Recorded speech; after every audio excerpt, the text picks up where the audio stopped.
Dan bertemu kembali, seterusnya kapal MV Ever Given yang terkandas di terusan Suez selamat tiba di pelabuhan Rotterdam, Belanda pada Khamis dalam pelayaran pertamanya selepas penyelesaian dicapai berhubung pertikaian pampasan kapal berkenaan awal Julai lalu.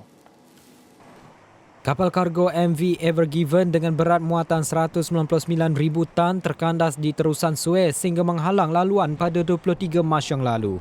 Kapal milik syarikat Jepun Shoei Kisen Kaish itu menghalang terusan menutup laluan perdagangan global dari kedua-dua arah, timur dan selatan.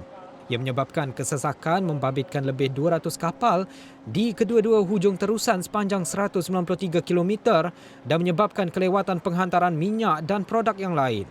Awal bulan ini, Ever Given meninggalkan terusan Great Beetle Lake setelah lebih 3 bulan terbabit dengan isu pampasan. Ia kemudiannya diberikan kebenaran untuk meneruskan pelayarannya setelah pemilik kapal Jepun Shoei Kisen Kaisha Limited mencapai penyelesaian pampasan dengan pihak berkuasa terusan Suez.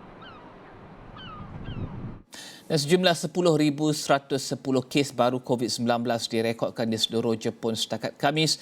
Jumlah tersebut melepasi angka 10,000 kes buat kali pertama di negara itu dengan 3,865 kes dilaporkan di Tokyo.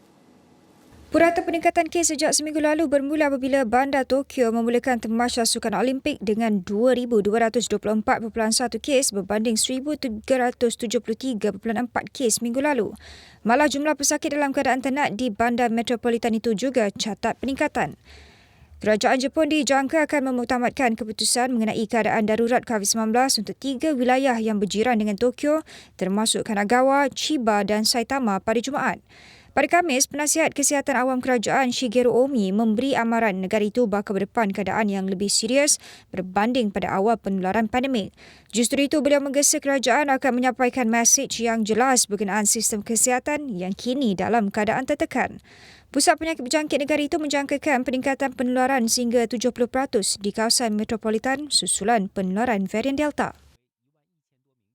Dan separuh daripada 54 juta populasi Myanmar berdepan risiko dijangkiti COVID-19 dalam tempoh 2 minggu. Amaran ini dinyatakan Britain kepada Majlis Keselamatan Pertubuhan Bangsa Bersatu PBB. Amaran ini dikeluarkan ketika mesyuarat Majlis Keselamatan bagi membincangkan situasi di Myanmar. Duta Britain ke PBB, Barbara Woodward, desak badan dunia itu memastikan pelaksanaan resolusi 2565 yang menuntut gencatan senjata di zon konflik. Ini bagi membolehkan penghantaran vaksin COVID-19 dengan selamat. Myanmar berada dalam krisis sejak junta tentera rampas kuasa pada Februari. Ketika ini, kebanyakan hospital tidak mempunyai peralatan yang mencukupi untuk merawat kes COVID-19. Ini diburukkan lagi dengan pertambahan kes lepas petugas kesihatan menyertai protes anti-junta. PBB menganggarkan hanya 40% kemudahan kesihatan Myanmar berfungsi ketika ini. Pada Rabu, Myanmar rekodkan hampir 5,000 kes harian.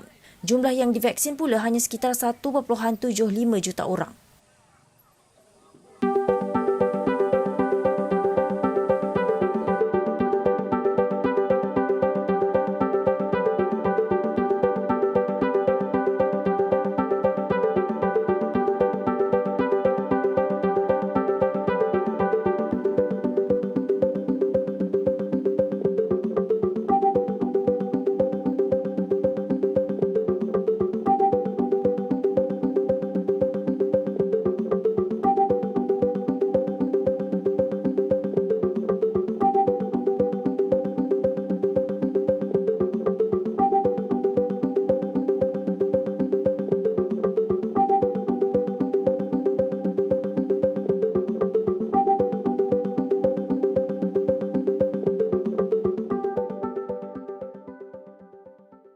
Dan seterusnya sedikit rangkuman pembentangan di Parlimen semalam. Menteri Kewangan Tengku Datuk Seri Zafrul Tengku Abdul Aziz memaklumkan beliau telah bertemu dengan jawatankuasa kira-kira wang PAC, kira-kira wang negara PAC pada Rabu. Menurutnya pertemuan itu adalah bagi memberi penjelasan terperinci mengenai ketelusan perolehan vaksin COVID-19 di Malaysia. Tengku Zafrul berkata demikian sehari selepas kenyataan hampir sama dikeluarkan Menteri Penyelaras Program Imunisasi COVID-19 Kebangsaan PICK Khairi Jamaluddin pada Rabu. Dari segi perbelanjaan, kerajaan telah memperuntukkan RM3.9 bilion bagi perolehan bekalan vaksin yang telah ditandatangani kontrak sebanyak 79.9 juta dos. Kita juga amat menghargai sumbangan sebanyak 2.9 juta dos vaksin dari negara Jepun, Amerika Syarikat, China dan United Kingdom. Berkenaan perolehan vaksin pula, baru semalam saya telah bertemu ahli-ahli jawatan kuasa kira-kira wang negara atau PAC untuk memberi penjelasan secara terperinci mengenai ketelusan proses perolehan vaksin COVID-19. Beliau berkata demikian pada sesi penerangan dalam mesyuarat khas Parlimen Penggal ke-14 pada Khamis.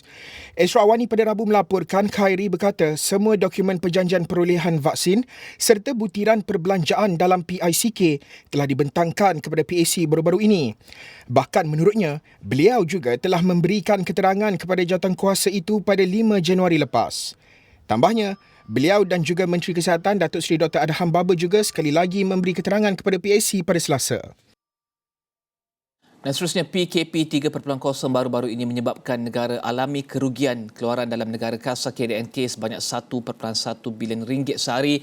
Menteri Kewangan Tengku Datuk Seri Zafrul berkata jumlah itu berbeza dengan kerugian kira-kira 2.4 bilion ringgit sehari sewaktu PKP penuh pada Mac tahun lepas. Justru katanya beliau menjangkakan KDNK pada tahun 2021 mencatatkan pertumbuhan lebih rendah berbanding anggaran awal sebelum ini iaitu antara 6 hingga 7.5%.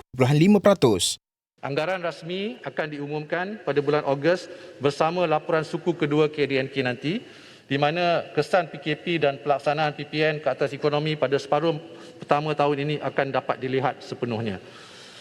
Sudah tentu krisis ini juga memberi kesan kepada pasaran buruh kita. Walau bagaimanapun, kadar pengangguran telah menyederhana kepada 4.5% pada bulan Mei berbanding 5.3% setahun yang lepas, iaitu kadar tertinggi sejak tahun 1990. Beliau berkata demikian pada sesi penerangan dalam mesyuarat khas Parlimen Penggal ke-14 pada Khamis. Tambah beliau, kebenaran untuk membuka sektor ekonomi secara besar-besaran dan bantuan daripada kerajaan berjaya membuatkan negara mengelak daripada kadar pengangguran naik dengan mendadak dan lebih ramai lagi pekerja diberhentikan.